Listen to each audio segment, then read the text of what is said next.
Komið sæl og velkomin í skák dagsins frá annar umferð á Kviku Reykjavíkur skákmótinu.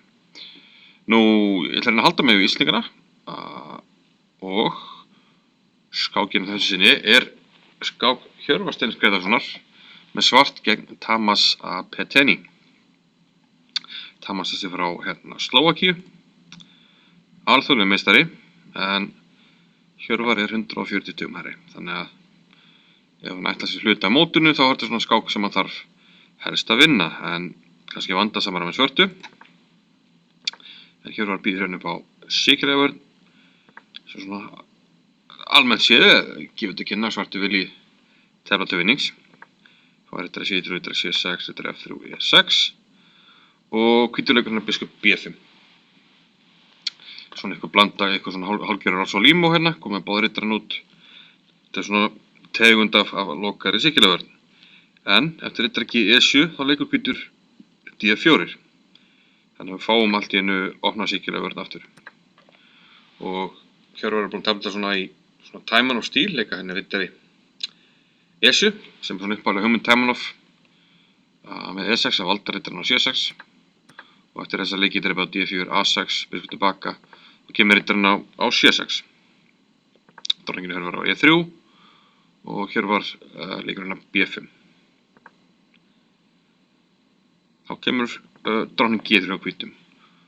Og það komur smá vandamál hérna í liðskipan, þar sem að biskupinn kemst ekki svo glatt út, þar sem hann þarf að valda þetta peð hérna G7.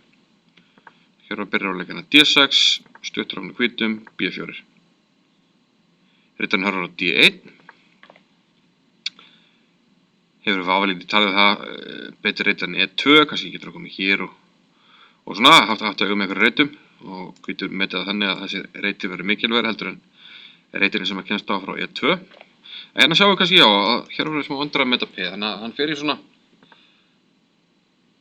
aðgerðir sem kannski eru ásamar, leikurinn H5, H3 og H4. Dronningin fyrir E3, en þá allavega er pressan farin hérna á G7 og hann getur leikið biskup E7.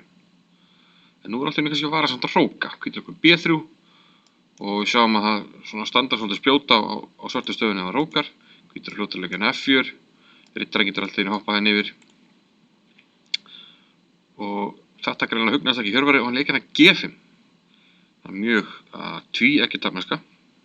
Biskup B2 setur hrókinn hérna út í horni, Hjörvar stoppar við það, finnur 4 og hrókur A7. Hérna verður kaup á F6 og E5. Og svarta staðan er orðin mjög erfið, það er ekki búin að hróka. Og vantar svona smá svona samvirkni mannanna. Við sjáum að þessi hrókur var hérna onni, en eftir E5 þá passa ekki við það. Svarta verður líklegast að leika hérna dronning G7 og gæti verið með svona, gæti verið með tefluna stöðu. En Hjörvar leikur hérna af sér, hann drepur F4 og hér á hvítur einfallega bara vinning í stöðinni. Hann getur drepið hérna á A7. Ótrúlega satt leika hérna dronning B6. Ef þessi skák hefur verið telt á netinu þá hefur mann haldið að hérna þetta hefur verið það sem er kallað máslipp og ætla að fara á A7 hérna og mistar hérna á B6. En þessi leikur hérna dronning bara A7 reynilega að klára dæmið. Ég fyrir Chicago. Náttúrulega ef við drepum A7, drepið hér, svartur hrókundir.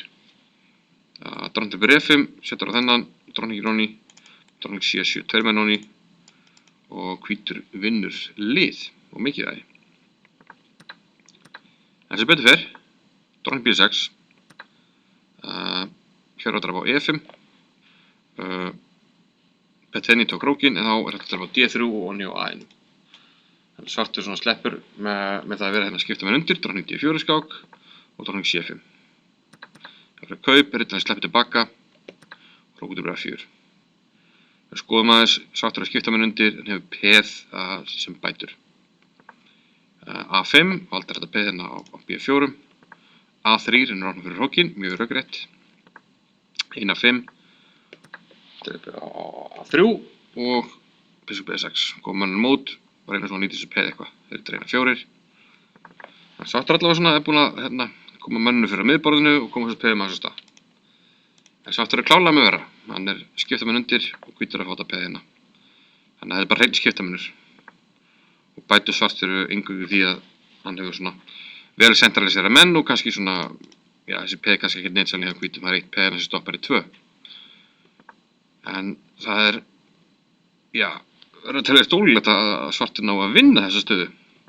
Þannig að við sjá hvað gerist hérna. Hrókur að G8, rittar F2, rittar er komin að G3 fýtt rittur og hérna fara hvítur allt í einu hérna frípeð á D6 en í staðan fáum við B-peð. Þannig að við losnum eiginlega við að fjarlæga peði og þetta peð á D-línunni það er nokkuð auðvelt að halda því í skefjum. Þannig að hérna kannski er Hjörvar svona sloppum við það að vera í vandræðum. Hann heldur þessu peði, D-peð alveg í skefjum, biskup C4 og er svona að reyna að komast að stað hérna með þessi peðina. Reyna að fara að ýta þessu aðeins áfram. Hvíti kongur er svolítið svona utan við partíð eins og er. Rittar eina 3, biskup fyrir tilbaka, F4, þetta er aðeins koma á stað hérna. Rittarinn að G3 stendur ágætlega til að steyðja við peðin. Biskup D5 heldur mennunum inn á. Rittar er B5, kongur eina 5 og hérna fer hvítur aðeins að gefa eftir, hörfa mennina og tapar þessu D-peði. Hjörvar fær þetta peð, nú er hann komið með peð upp skiptamennin, alltaf sama væng, þannig að hann minkar kannski vægi hróks gegn léttumanni ef allt er á svona stuttum, á svona litlum fleti. En allt í einu eru kannski vinningssessarnir farnir að fæðast svörtum og líklega jafnvel með aðeins betra nú þegar eftir E3. Rittarinn fór að G4 og rittarinn fór að H6 og lendir hann í vandræðum. Hér, samkvæmt tölvunni, er svartur með nánast vinningsstöðu með biskup A6, hugmyndin að fara í þessu peði. Ég átta mig ekki alveg á hver munurinn er, en hér á leikarinn er biskup D3 sem er ekki alveg góður samkvæmt tölvunum.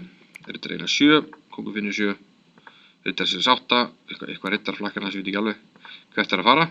Bara okkur C6 og kongur kemur E6. Rittar A4, biskup A5, sama hvítur greinilega, hann er ekki með neitt plan, hann er bara svona haldi horfið, hefur kongin hérna og er eitthvað að flakka með rittarann. Hrókurinn er 1, hrókur Ceres 2, rittar sé með skák. Hérna komur óvart, kom að þessari stöðu og Hjörvar drap á C5. Ég átti vona á kongsli, kongur D5 eða kongur E5. Kemur að daginn að kongur E5 er mjög erfiður leikur fyrir hvítan að eiga við. Nú er hann farin að hóta ýmsu, jafnvel F3 í einhverju stöðum. Til dæmis hrókur B5 að kemur rittari D4, þessi er onni og skák hér næst. Það rittar þetta líklega að hörfa og þá kemur biskup E4. Mjög erfið staða. En Hjörvar drap hérna, líklega hlýtur þetta að vera jafntefli með bestu tefnasku. En það er eitthvað betra og svona vinningsmöguleikarnir hjá svörtum. Það er óþægilegt hjá hvítum hérna að tefla þetta. Það fer hérna á nær í eftir fylg C6 fer hann nær í H-peði. En hrókurinn svolítið utangáta og svartur hefur aðalega áhuga á þessu E-peðina, vil koma því áfram. Og reynir það hér með kongur C3. Hérna reynir hvítur kemur hérna með skemmtilega hugmynd. Hann ætlar að reyna að losna bara við þessi peð. Hrókur F2, býður svartum að drepa hérna, sem Hjörvar gerir ekki og þá er hugmyndin að drepa hér og drepa hér. Peðin eru farin, hrókur á móti hrókur biskup ávar jafntefli. Þótt að svartur vinni þessi peð, þá á hvítur að halda jafntefli. Gæti samt tapað. Erfitt í hérna, svona undir ljósunum, under the pressure, en ávar jafntefli fræðilega. En Hjörvar hefði ekki áhuga á því, hann hefði áhuga á að vinna skákinn og leikinn að hrókur C4.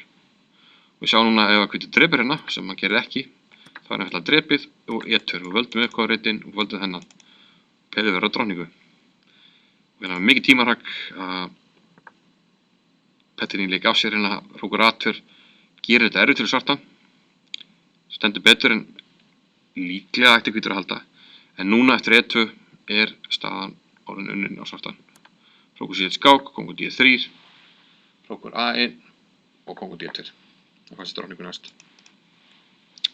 Hrókur H6, fannst drottningu, skákinn, en þetta er allt verðvalda hjá Hjörvari, kemur biskupinu fyrir, biskupinu 4 og þetta peð hérna sem að Hjörvar er að halda í, það er munurinn. Ef hann heldur þessu peði, staðan unni og hann gerir það kongur F2, hrókur C2, drepur hann að G2 og þetta er H6, biskup E4, kongur H3 og F3. Þá loks gafst Petrinni upp og já, hægt er að sjá upptöku á þessari lokin á skákinni með fréttaskák.is.